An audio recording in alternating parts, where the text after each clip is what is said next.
शारीरिकं सहारिकं नीलपददे मगदे मददे मद शारीरिकं सहारिकं नीलपददे मगदे मददे मद शारीरिकं सहारिकं नीलमगदे मगदे मददे मद शारीरिकं सहारिकं नीलमगदे मददे मगदे मद। मत सफर हमें जानो फिरता है फलक बरसों, तब खाक के पर्दे से इंसान निकलते हैं।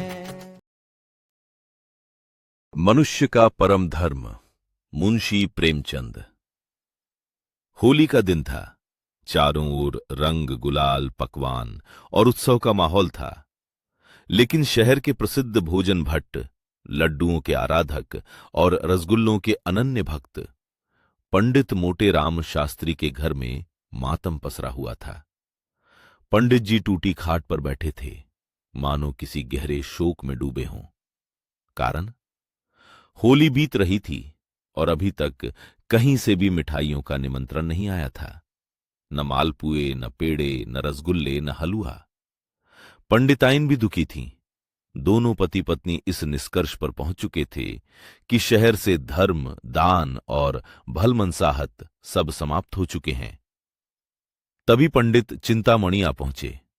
वे भी मोटे राम जी के समान ही महान विचारक थे। अंतर केवल इतना था कि उनकी तोंद थोड़ी छोटी थी।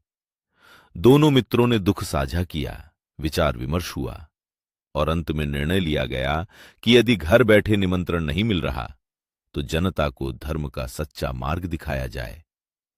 दोनों सीधे गंगा तट पहुंच गए। वहां सैकड़ों श्रद्धालु स्नान, पूजा और भजन में लगे हुए थे। कुछ ही देर में दोनों पंडितों के चारों ओर भीड़ जमा हो गई। यही अवसर था। पंडित मोटेराम ने गला खंखारा और धर्मोपदेश प्रारंभ किया। उन्होंने बड़े आत्मविश्वास से घोषणा की, ब्रह्मा ने ब्राह्मण को अपने मुख से उत्पन्न किया, अतः मुख शरीर का सबसे श्रेष्ठ अंग है और जो अंग सबसे श्रेष्ठ है उसे सुख पहुंचाना ही मनुष्य का परम धर्म है। श्रोताओं ने श्रद्धा से सिर हिलाया। बात आगे बढ़ी। पंडित जी ने समझाया, मुख को सुख देने के कई उपाय हैं। सत्य बोलो, भजन करो, सत्संग करो, मधुर वचन बोलो। लेकिन इन सब उपायों से भी श्रेष्ठ एक उपाय है। भीड़ उत्सुक हो उठी। सबने पूछा, महाराज वह कौन सा उपाय है? पंडित जी ने विजयी मुस्कान के साथ उत्तर दिया, मुख को उत्तम पदार्थ खिलाना। भीड़ चकित रह गई। लेकिन मोटे राम जी रुकने वाले कहाँ थे। उन्होंने तर्क पर तर्क दिए, उदाहरण पर उदाहरण दिए, शास्त्रों का हवाला दिया और अंततः सिद्ध कर दिया कि संसार के सभी रसों में सबसे श्रेष्ठ रस है मिष्ठान्न। फिर उन्होंने एक दिव्य थाल की कल्पना प्रस्तुत की।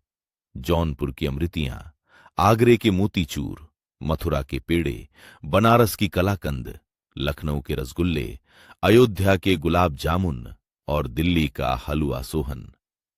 पंडित जी के मुख से इन मिठाइयों का वर्णन सुनकर श्रोताओं के मुंह में भी पानी भर आया और कुछ लोगों को तो लगा कि शायद सचमुच स्वर्ग का रास्ता मिठाई की थाली से होकर जाता है।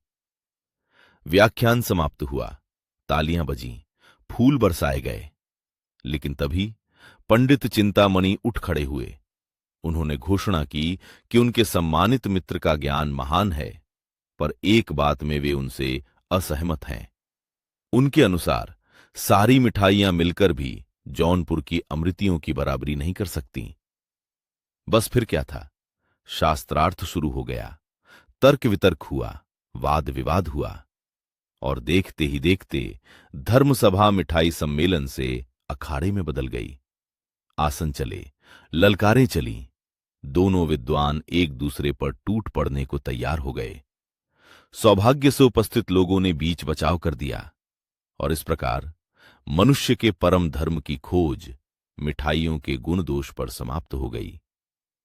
प्रेमचंद इस हास्यपूर्ण कहानी के माध्यम से हमें हंसाते जरूर हैं, लेकिन साथ ही ये भी दिखाते हैं कि मनुष्य कभी कभी अपने स्वार्थ, अपनी लालसाओं और अपनी पसंद को भी धर्म का रूप दे देता है और तब धर्म नहीं, अपना हित सबसे बड़ा सत्य बन जाता है।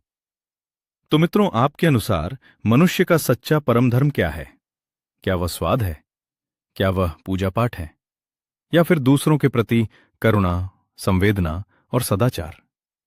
और एक मजेदार सवाल, अगर पंडित मोटेराम की स्वर्ग वाली थाली आपके सामने रख दी जाए तो उसमें आप कौन सी मिठाई सबसे पहले उठाएंगे? अपने विचार कमेंट में जरूर बताइए।